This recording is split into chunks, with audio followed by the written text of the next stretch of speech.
So this is my genius plan to get hired by LEGO. I'm going to be making videos for the foreseeable future until LEGO hires me.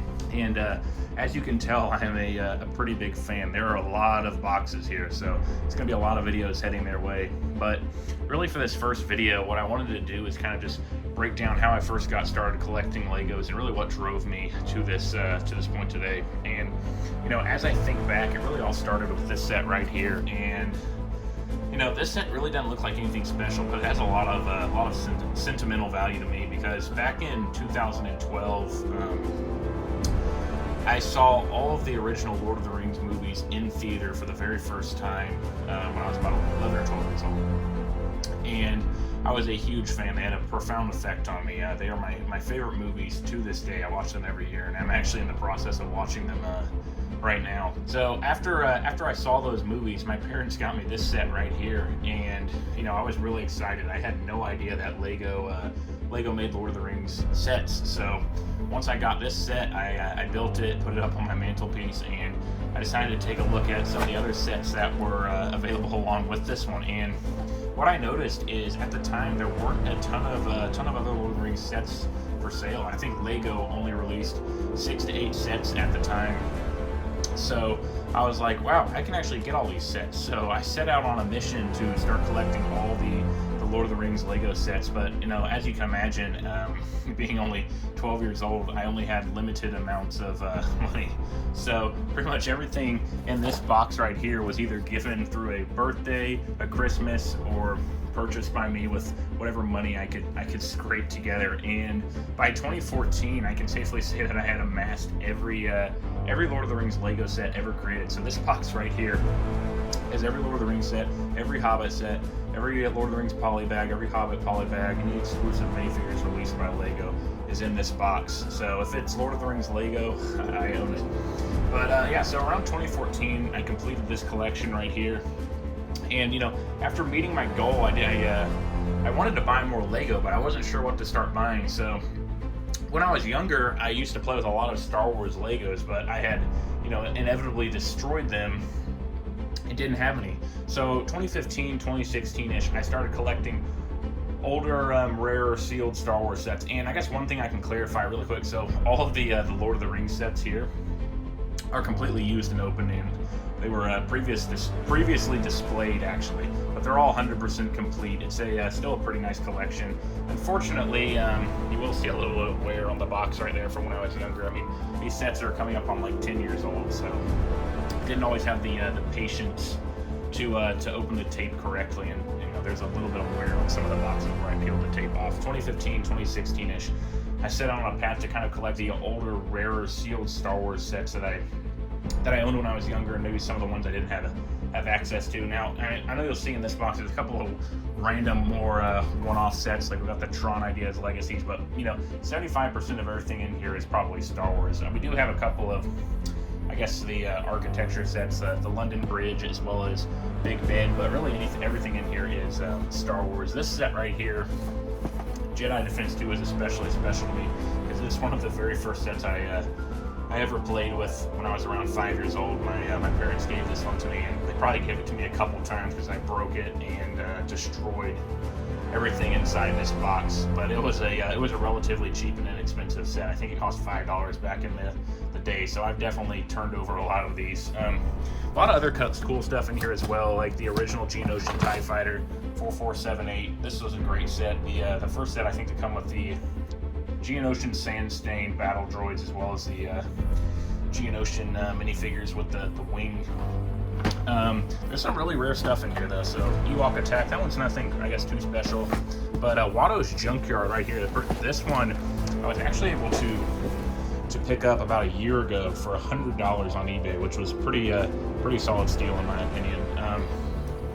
There's a lot of Star Wars sets in here. I'm not going to get them all out. I mean, right there you can see this, the second Millennium Falcon ever made peeking out. I think this is the original turbo tank with Mace Windu. Right here we've got the General Grievous Chase. This one's pretty cool because it's one of the only sets of that green creature comes in. I'm not entirely sure what it is. Down there I think we have, I forget what that set's called. It's the one with a couple of old 2005 original Sith sets. But yeah, there's some really cool stuff in here. I'm not going to get it all out because I don't want to completely rearrange the box. So let me just pack this up real quick, and I'll show you to give you another look over here. So this box right here is pretty cool. It's got a couple of my Lord of the Rings sets, which I couldn't quite fit in this box because it's just a bit full at the moment, as you can see. One of the coolest things is actually the Black Widow set, which I just picked up recently off of Amazon. I was really fortunate to get one of these because they all sold out literally within an hour or two after I picked this one up. Unfortunately, I couldn't get the Nebulon B Frigate set, but I was pretty happy to get at least one exclusive. But in here, we have a couple more Lord of the Rings sets, as well as all of the Marvel Infinity War sets. Like right here, we have the Doctor Strange Sanctorium. And I guess one thing I'll clarify about these, I actually ended up buying these after they went out of stock, because I wasn't too big of a Marvel fan, but I really enjoyed Infinity War, and I just decided I wanted to pick these up a couple years later, just because I thought they would make a nice addition to my collection. But yeah, really nothing too special about this box. A couple more Lord of the Rings sets and the Marvel sets. But stepping back, everything on this table is what has been purchased in 2020. So this one I was pretty excited about. This is the newest Cloud City. This set actually retired in the last year or so, and I actually wanted to get it when it was for sale retail at Lego.com, but I did not. I didn't have the funds at the time, so I saved around for this. And then when I looked to buy it, I noticed it was not for sale anymore. So I looked on eBay, and unfortunately, I had to end up purchasing it for a premium, which I was a little bit sad about. But really, the main reason I bought this set is for these two figures right here. So the Han Solo and the Boba Fett figure. And if you look back to the original Cloud City first released by Lego, I think it's 10123, the Boba Fett minifigure, much like this one, had printed arms and printed legs. So when I saw they made an updated Cloud City with a very rare Boba Fett with unique prints, I really wanted to pick this up. And the Han Solo is very cool as well. It's the only Han Solo I think ever produced with the printed boot print. So very desirable from that standpoint. And not to mention that, it comes with about 20 plus other new figures, and it's a really cool build all around. So yeah, I was happy to pick that up. I wish I had bought it at the cheaper price back a couple years ago, but nevertheless, it's still a great addition. A couple of other recent additions, the newest Tantive 4, as well as the Lego Nintendo set. Now, I'll be completely up front with you on these two. I only bought them so I could get two of these, which is the new Charles Dickens promo Lego had a while back. I wanted one for building and then one to keep sealed.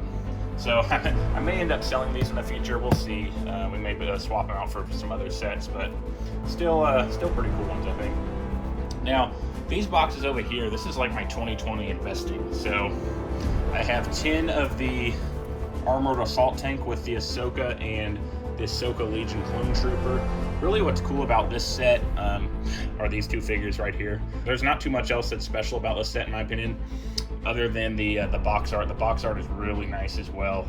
I mean, and ultimately, I bought these two sets because of Season 7 of Clone Wars. It was really, really good in my opinion, especially the last 4 episodes. So if you haven't seen it, I would definitely recommend checking it out and pick up a couple of these because I do think they're going to be worth some money in the future. Now, I guess this set right here is the 501st Battle Pack. I'm sure everyone's familiar with this. It's like one of the most popular Lego sets Lego has ever produced.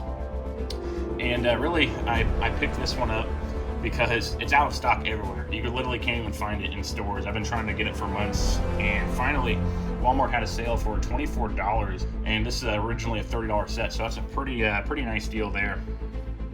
So I picked up 10 of these. Mainly the reason I did that is because it's one of the few sets that comes with 501st clones, and it's a relatively easy way to get a big army of those guys. All of the other sets where the 501st clones have been released in the past are really expensive now. So I thought that was a good indicator to pick this one up for the future. And also, the box art, once again, with the Season 7 Ahsoka clone is just really nice in my opinion. So yeah, pretty excited about these. Probably going to keep at least one for myself of each of these sets, the Assault Tank and 501st Battle Pack, but probably sell the other ones in the future and trying to, earn some money to broaden my collection. But yeah, that is kind of a, I guess, an overview of everything I own. If you know anyone at Lego, please share this video. I'd love to get my foot in the door if possible. But yeah, going to be making tons of Lego videos until they hire me. So we'll see how long it takes. But that is the goal. I'll go indefinitely if I need to. But thanks for watching and stay tuned.